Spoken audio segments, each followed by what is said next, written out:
Longtemps resté silencieux, Didier Ratsiraka a fait entendre le son de sa voix à Madagascar. Le prédécesseur de Mara Ravalomanana au sommet de l'État malgache est monté au créneau mercredi et a accusé la France d'être responsable de l'annulation de sa candidature pour la présidentielle, justifiant par la même occasion son long mutisme. « Je me suis tue parce que c'était trop bas, cette ingérence est inacceptable pour un pays indépendant, que Paris puisse s'arroger le droit de désigner qui peut être élu à Madagascar, qui peut être candidat, qui ne peut pas l'être, a déclaré l'ancien président malgache qui va plus loin dans ses accusations contre la France. Il accuse le Quai d'Orsay d'être la main invisible qui a planifié le coup d'État de 2009 contre le régime du président Mara Ravalomanana, portant au sommet de l'État malgache Andry Rajoelina, alors maire d'Antananarivo. Les acteurs nationaux, la communauté internationale comme la France, n'ont pas été épargnés par les flèches de Didier Ratsiraka. Didier Ratsiraka, 76 ans, est l'une des 3 principales candidatures contestées dans le cadre des futures élections présidentielles dans la Grande Île après plus de 3 ans d'impasse politique. Le 17 août dernier, la nouvelle Cour électorale spéciale malgache avait invalidé ces 3 candidatures, reprochant officiellement à Didier Ratsiraka, tout comme à Lalao Ravalomanana et Andry Rajoelina, de n'avoir pas respecté les délais d'inscription sur les listes ou de n'avoir pas résidé sur le territoire malgache depuis plus de 6 mois, comme l'exige la constitution du pays. Ces accusations de Didier Ratsiraka rejoignent celles de la mouvance Ravalomanana, qui depuis leur éviction de la course n'ont cessé d'accuser l'ingérence de la communauté internationale, notamment la France, dans les problèmes malgaches. Les Malgaches sont appelés aux urnes les 25 octobre et 20 décembre prochains pour élire leurs présidents et députés. Mais même si la communauté internationale et la commission électorale malgache se veulent rassurants quant au bon déroulement du processus électoral, les échos venant du terrain des opérations à Madagascar, eux, le sont moins.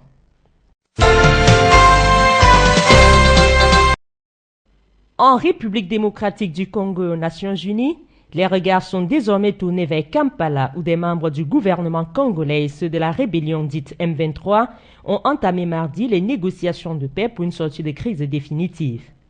Cette reprise du dialogue entre les autorités congolaises et les rebelles a été exigée par les leaders de la région des Grands Lacs et l'émissaire des Nations Unies Mary Robinson, réunis jeudi dernier dans la capitale ougandaise.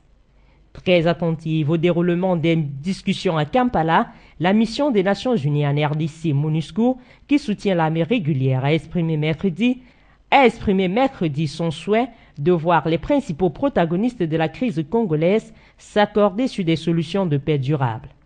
Après avoir été sommés par les dirigeants de la région des Grands Lacs, des émissaires de l'Union africaine, des États-Unis et de l'ONU de cesser les hostilités et de retourner à la vie civile, les rebelles du M23 ont manifesté leur volonté d'obtempérer, mais sous 2 conditions. Que les miliciens baptisés Forces démocratiques de libération du Rwanda FDLR retournent dans leur pays et que les Congolais regroupés dans les camps de réfugiés au Rwanda, en Ouganda et au Burundi reviennent en RDC.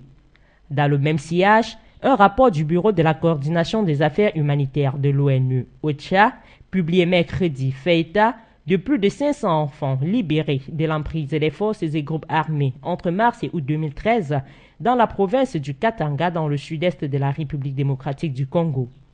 Toujours dans une perspective de stabilité, le chef de l'État congolais, le président Joseph Kabila Kebonge, a pris part hier au sommet de la Troïka de la défense de la SADC à Windhoek en Namibie. Les questions sécuritaires et humanitaires dans l'est de la RDC étaient au centre de cette rencontre.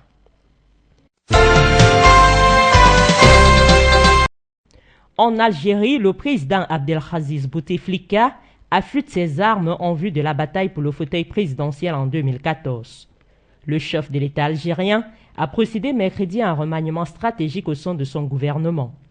Abdelaziz Bouteflika n'a pas épargné la colonne vertébrale du système algérien, le département du renseignement et de la sécurité. C'est ainsi 10 ministres qui ont quitté le gouvernement qui comprend 30 membres. Le premier ministre Abdelmalek Sela garde son poste, mais des ministres de souveraineté comme l'intérieur, la défense, la justice et les affaires étrangères ont été touchés. La plupart de ces ministres seraient suspectés de n'avoir pas soutenu franchement le président Bouteflika durant son hospitalisation. Hospitalisé le 27 avril dernier au Val-de-Grâce à Paris, Abdelaziz Bouteflika est rentré à Alger le 16 juillet dernier. Le silence entretenu autour de son état réel de santé par le gouvernement algérien avait alors suscité la polémique à l'intérieur du pays et à l'étranger. Le remaniement ministériel de mercredi est le plus ample son du gouvernement depuis l'arrivée au pouvoir d'Abdelaziz Bouteflika le 27 avril 1999. Le Nigeria, une autre victime du vent de remaniement qui souffle actuellement sur le continent. À l'instar de son homologue algérien, le président nigérian Goodluck Jonathan a procédé mercredi 11 septembre 2013 à une reconfiguration de son gouvernement. Un remaniement qui n'a pas été sans conséquence pour certains ministres. En effet, les ministres des Affaires étrangères, de l'Éducation, du Planning national, du Développement terrestre et urbain, de l'Environnement et des Sciences et Technologies ont été démis de leurs fonctions et 3 ministres d'État, notamment celui de la Défense, de l'Énergie et de l'Agriculture, ont également été destitués. Ce remaniement est le plus important effectué par le président Goodluck Jonathan depuis son élection en 2011 en vue de faire face à ses détracteurs qui se sont retirés le 31 août dernier du parti au pouvoir PDP pour former le nouveau PDP sous la présidence de Kawu Barégé, ancien président intérimaire du parti.